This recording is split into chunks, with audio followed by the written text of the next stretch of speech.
আপনার কাছে মনে হতে পারে মোহাম্মদ বিন সালমান আমিরুল মুমিনিন, আমার কাছে মনে হয় সেই ইহুদিদের একজন এজেন্ট। That's all. আল্লাহ বলেছেন তোমরা ইহুদ এবং খ্রিস্টানদেরকে বন্ধু রূপে গ্রহণ করো না, ফুল স্টপ। আর কিছু শুনতে চান? আল্লাহর চেয়ে আপনি ভালো বোঝেন? এটাকে উগ্রবাদী দর্শন। এই যে আমি যে একটা অনুবাদ করলাম, এটাকে উগ্রবাদী কথা। আল্লাহ বলেছেন ইহুদি এবং খ্রিস্টানদেরকে তোমরা বন্ধু রূপে গ্রহণ করো না, ফুল স্টপ। বা'দুহুম আউলিয়া বা'দ, ওরা একে অপরের বন্ধু। এই দেখেন, ইহুদি এবং খ্রিস্টানরা একে অপরের বন্ধু। এই বন্ধুত্ব কিন্তু আগে ছিল না, এই জামানায় হলো।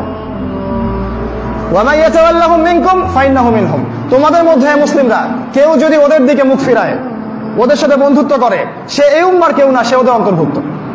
এজন্য আমরা বলি আহলে সৌদ সহ যত গলফ কান্ট্রি আছে, কাতার, কুয়েত, আবুধাবি, লেবানন, জর্ডান যা আছে, সবাই এদের বন্ধু। এরা আমার উম্মতের কেউ না।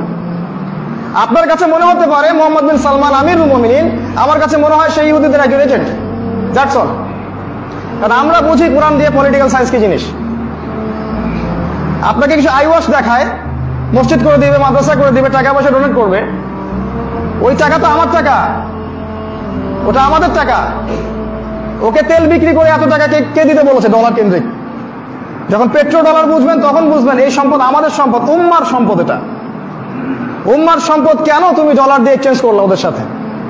ওটা পরে বুঝবেন, ওদিকে আসছে। এই অ্যালায়েন্সের কথা আল্লাহ পাক বলেছেন তোমাদের মধ্যে কেউ যদি ওদের দিকে মুখ ফিরায়, সে ওদের অন্তর্ভুক্ত, আমাদের উম্মতের কেউ নয়।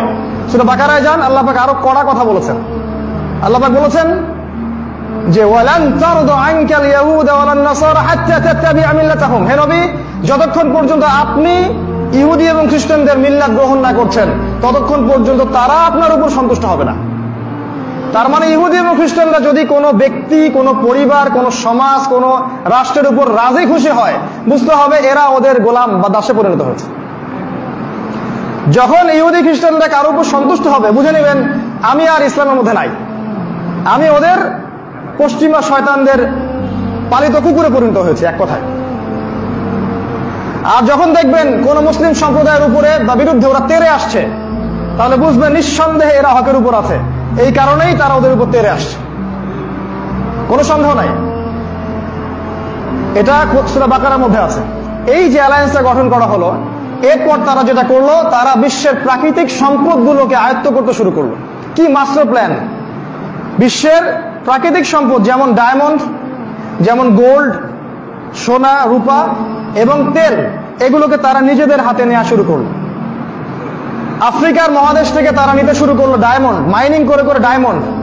এজন্য আফ্রিকা এত গরিব একটা জায়গা, ওখান থেকে সব হীরা ওরা বের করে নিয়েছে। এবং সৌদি আরব এবং গলফ কান্ট্রির কাছ থেকে ওরা নিল তেল এবং ওদের দেশে এটাকে রিস্টোর করতে লাগলো। আর এদেরকে দিতে থাকলো কাগজের টাকা, ডলার। নিজের ঘরে প্রেশার